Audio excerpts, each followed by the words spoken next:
The newest station wagons in America come in no less than 5 models, designed to fit every family need. Everybody who talks about the 1958 Edsel loves to say the same thing. You've never seen a car like it. And you know what? When it comes to the sedans and convertibles, that's completely true. That vertical grille, the wild dashboard, those wing-shaped taillights out back. Nothing else on the road looked like it. But walk around to the back of an Edsel wagon, and something funny happens. Because from the windshield all the way to the tailgate, you're not really looking at an Edsel at all.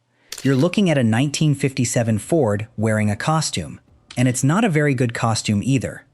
This is the story of the 3 Edsel wagons, the Roundup, the Villager, and the top-of-the-line Bermuda, and how one of them ended up being the single rarest Edsel ever built, while also being the sloppiest bit of automotive cost-cutting Ford ever tried to sneak past its customers. Today, there might only be about a dozen of the rare ones left. Now, to understand how these things came to be, you only really need to know one thing. By 1958, Ford desperately wanted a piece of the middle of the market, the place where General Motors was cleaning up with Pontiac, Oldsmobile, and Buick. Ford only had Mercury sitting between its Fords and its Lincolns, so it invented a whole new brand to grab more of that pie. They poured over $250 million into it, signed up around 1,000 dealers, and promised the public a car like no other. The problem is, the lower Edsels, the Rangers, the Pacers, and every single wagon were built on the Ford Fairlane chassis. The fancier Corsairs and Citations were Mercuries underneath. So the car like no other was, mechanically, very much a car like several others. Hold on to that, because it matters a lot once we get to the wagons. So where do the wagons fit into all this? Well, there were 3 of them, and they sat at the bottom of the price ladder in terms of body style, but they're some of the most interesting Edsels of the bunch. At the very bottom was the Roundup.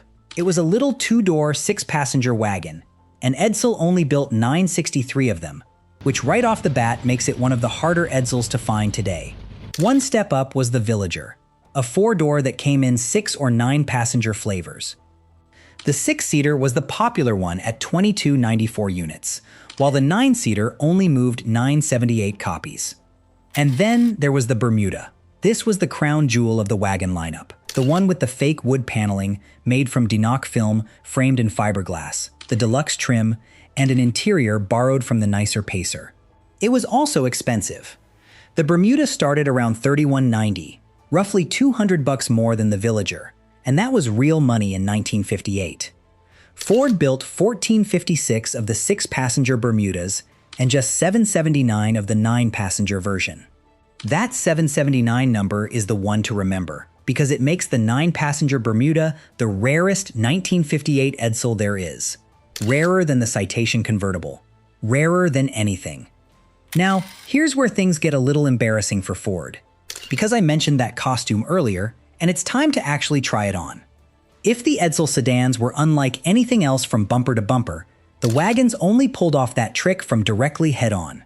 Everything behind the front clip, the roof, the doors, the rear fenders, the tailgate, all of it was straight-up 1957 Ford wagon. Not even 1958 Ford, last year's Ford. You can see it if you park a 57 Ford wagon next to one. Same crease above the rear wheel. Same bulge in the rear fender. Same rocker trim, same little tail fin. The Edsel stylists knew they couldn't change that sheet metal, so they did what they could. They stuck a chrome cap over the old round Ford taillight opening, and they added this odd little body-colored filler piece down at the bottom of the fender to fake a tiny fin. And honestly, that's the sloppiest part of the whole thing. On pretty much every 58 Edsel wagon you'll ever see, that filler panel is poorly fitted, and there's a visible seam that draws your eye straight to it. It's the one spot where the mask slips. There's an even sneakier tell if you know where to look. The Edsel sedans had this concave scallop running down the side, a design theme the brand went absolutely all in on. Edsel called it a cove. Heck, even the bumpers had coves in them. But the wagon body was pure Ford, and the Ford fender didn't cave in, it bulged out. A bulge is the exact opposite of a cove, so the stylists slapped a strip of chrome along the side to sort of imply the cove was there, and, well, it didn't really fool anyone. Now, Before anyone jumps down to the comments to yell at me, I want to be fair here, because this is where a lot of people get worked up. Sharing wagon bodies between brands was not some unique Edsel sin. It was standard practice across the entire industry. Chrysler ran the same quarter panels across Plymouth, Dodge, and DeSoto wagons, and just bolted on different trim. GM did it for decades, right up to the last of the big clamshell wagons where the Buick, the Olds, and the Chevy were all the same from the windshield back. Wagons were low volume, and the tooling to stamp unique sheet metal was brutally expensive. When you're only going to sell a few thousand of something, you don't pay to tool it up from scratch. And that's really the whole answer. Edsel sold somewhere around 6,000 wagons total for 1958. Ford, meanwhile, cranked out nearly 165,000 wagons that same year. From a pure business standpoint, spending a fortune to give the Edsel wagon its own body would have been financial madness. And there was a guy named Robert McNamara at Ford whose entire job was making sure that kind of madness didn't happen. From what records I could dig up, nobody ever documented exactly who signed off on the shortcut, but it has McNamara's fingerprints all over it. Okay, so we've established the wagon is a Ford in a mask. But that mask has one detail I actually love, and it's the part you're going to remember: the taillights. To break up the Ford rear end, Edsel designed these boomerang-shaped, or arrow-shaped, or wing-shaped, take your pick, taillights that stood up vertically on the back of the fenders. And here's the funny thing. If you read them as arrows, they point the wrong way. The left taillight looks like it's aiming right, and the right one looks like it's aiming left. Turn on your signal to go left, and to the guy behind you, the lit-up arrow is pointing right. Apparently, this genuinely confused some drivers back in the day. And here's the part I find great. Somebody made the exact same mistake in modern times. Go look at a recent Mini Cooper. Its taillights are split so that each side is half of a British Union Jack flag, and the result is the same accidental wrong-way arrow the Edsel had 60-some years earlier. Nobody learned a thing. Now, in fairness, plenty of folks argue this was never really a problem, and they've got a point. Whichever side is blinking is the side you're turning toward, arrow or no arrow, and the shape actually balanced out that space-age fender styling really nicely. Some people saw genius, some people saw a goof. I'll let you decide. But here's a neat little footnote most people don't know. Those Edsel wagon taillights became a favorite of custom car builders, who'd graft them, along with the Edsel grill cap, onto 57 Ford wagons and Rancheros to make one-off customs.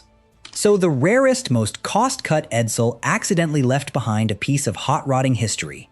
As for what actually moved these wagons, there was exactly one engine on offer, and only one.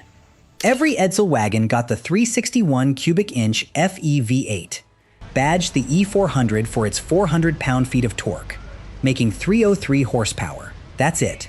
The bigger 410 that Ford called the E475 was never available in a wagon. And the reason goes right back to the chassis, because that big engine lived in the Mercury-based Corsairs and Citations, and the wagons rode on the shorter Ford wagon frame, a 116-inch wheelbase that was actually the shortest platform in the whole Edsel lineup. So the wagon flopped, the whole brand flopped, and it's worth clearing up exactly why, because it usually gets blamed on the wrong thing. It wasn't really the horse collar grille. It wasn't the finicky push-button transmission, and it wasn't the shaky build quality either, even though all three got plenty of jokes at the time. The real killer was timing. The Edsel launched right as the country fell into the 1958 recession, and the medium-priced market it was built to conquer just collapsed underneath it. 3 million medium-priced cars sold in 1955. By 1958, that was down to 1.2 million. That's a 60% drop in 3 years. There simply wasn't a piece of pie left for Edsel to grab. The brand limped through 1960 and died, with barely 12,000 cars sold that final year. 4 of the 7 wagon nameplates never even made it past 58. The Roundup and both Bermudas were one and done, gone after a single model year, which is exactly why finding one now is such a big deal. Of those 779 9-passenger Bermudas, the estimates say maybe a dozen survive. One turned up recently as a rough barn find, asking around $14,000, and a properly restored one will cost you a whole lot more than that. And that's the story of the Edsel wagons, a A set of cars that were half genuine oddball and half last year's Ford in a costume, and somehow ended up more charming for it. So let me know down in the comments, have any of you ever actually seen a Bermuda in person? Or is the only Edsel wagon you've laid eyes on the one parked in the garage next to Christine? And I'm curious where you land on those backwards taillights. Brilliant styling or dumb mistake? Because I go back and forth on it myself. If you enjoyed this one, please give it a like, share it, and subscribe. It really does help me out. And I'll see you all in the next one, enthusiasts.